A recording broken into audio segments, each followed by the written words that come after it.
श्री शिवाय नमस्तुभ्यम। हर हर महादेव। इस वीडियो में हम सोमवार के दिन किए जाने वाले कुछ उपायों की, जो कि पूज्य गुरुजी पंडित प्रदीप जी मिश्रा की शिव महापुराण की कथा के हैं, उनकी बात करेंगे। आइए वीडियो शुरू करते हैं। वीडियो शुरू करने से पहले आपसे छोटी सी विनती है कि वीडियो को लाइक ज़रूर करें, कमेंट में भोलेनाथ का जयकारा ज़रूर से ही लगाएं।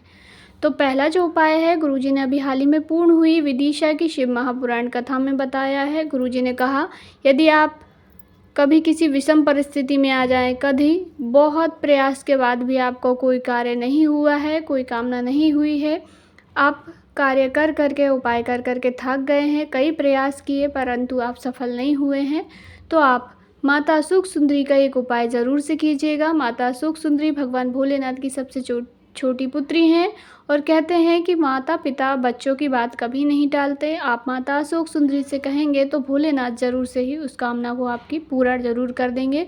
गुरुजी ने ऐसा कहा, निश्चिंत रूप से मात्र 2.5 महीने के अंदर अंदर आपकी बड़ी से बड़ी कामना भी पूरी होगी। आपको उपाय कैसे करना है, आइए समझते हैं।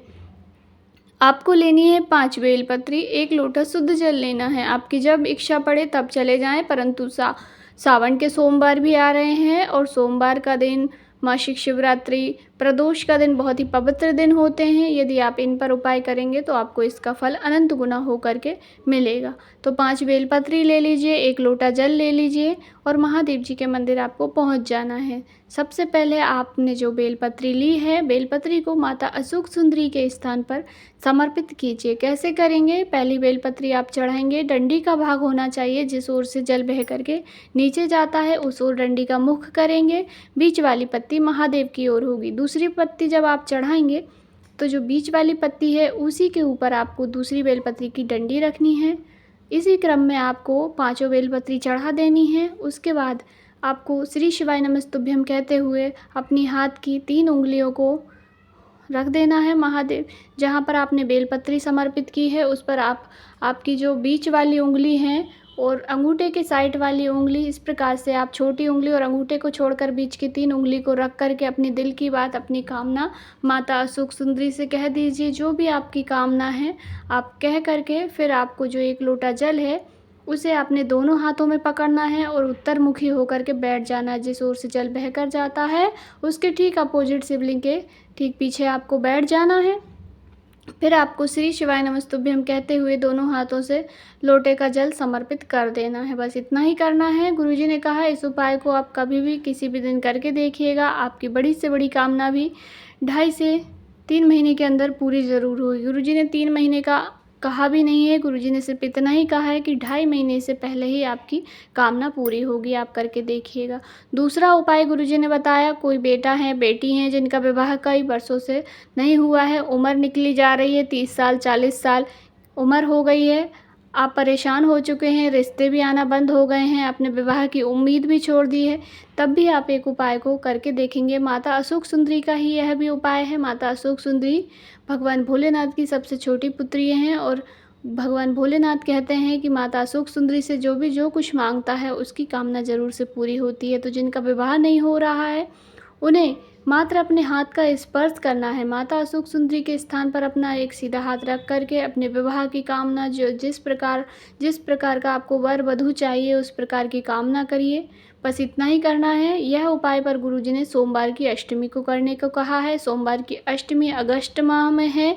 एक सोमवार की अष्टमी पे करके देखिएगा, दूसरी सोमवार की अष्टमी आएगी जब तक आपका विवाह पक्का हो जाएगा और विवाह हो जाएगा। तीसरा उपाय है श्रावण का मास प्रारंभ होने वाला है। श्रावण का बहुत ही पावन महीना होता है। गुरुजी कहते हैं, तुम भले ही पूरे साल भर पूजन ना करो, पाठ ना करो, मंदिर ना जाओ, केवल सावन के महीने में ही यदि भोलेनाथ की आराधना की जाती है तो आपको पूरे वर्ष भर का पुण्य प्राप्त हो जाता है।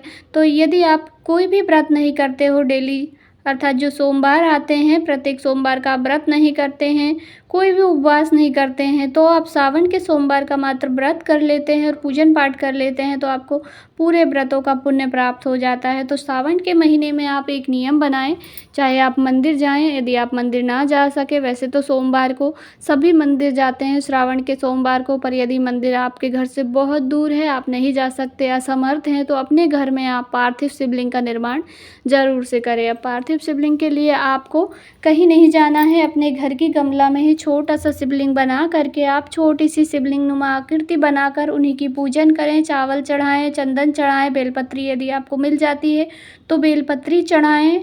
बस इसी प्रकार से आप रोज़ पार्थिव शिवलिंग का अर्थात सोमवार के सोमवार इस पार्थिव शिवलिंग का यदि पूजन कर देते हैं और वहीं पर उसका विसर्जन कर देते हैं तो आपके पूरे श्रावण मास का पुण्य आपको प्राप्त हो जाता है। तो सावन का महीना प्रारंभ होने वाला है, आप भी पार्थिव शिवलिंग का निर्माण करके पूजन ज़रूर से ही कीजिए। चौथा उपाय है, गुरुजी ने कहा सावन के महीने में 2 लोटा जल चढ़ाना चाहिए। 2 लोटा जल का क्या अर्थ होता है, अर्थात सावन के महीने में भार अत्यधिक हो जाता है तो भगवान भोलेनाथ कहते हैं माता गौरा और माता गंगा जी भगवान भोलेनाथ के साथ सहायता करती हैं, अर्थात 2 लोटा जल चढ़ाने से जो भी कामना होती है भक्तों की वह ज़रूर से पूरी होती है। आपको कैसे करना है, 2 लोटा जल अपने घर से लेकर जाना है। यदि आप 2 लोटा नहीं ले जा सकते तो आप बड़े से बर्तन में या बोतल में भर करके जल ले जाइए और मंदिर से बाहर जब चौखट पे पहुंच जाएं आप, तब आपको 2 लोटे में जल कर लेना है और अपने दोनों हाथों में ले जाकर भोलेनाथ की शिवलिंग पर चढ़ा देना है।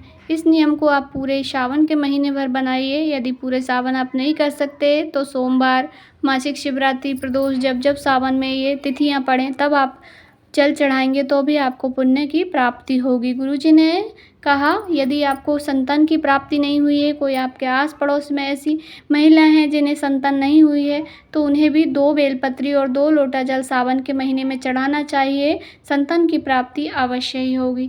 जानकारी आपको थोड़ी सी भी उपयोगी लगी हो तो वीडियो को लाइक ज़रूर करें, चैनल पर नए हैं तो सब्सक्राइब करें। इस प्रकार सावन की आपको कई प्रकार की वीडियोज़ आगे भी मिलेगी, इसलिए चैनल को ज़रूर से ही सब्सक्राइब करें। श्री शिवाय नमस्तुभ्यम।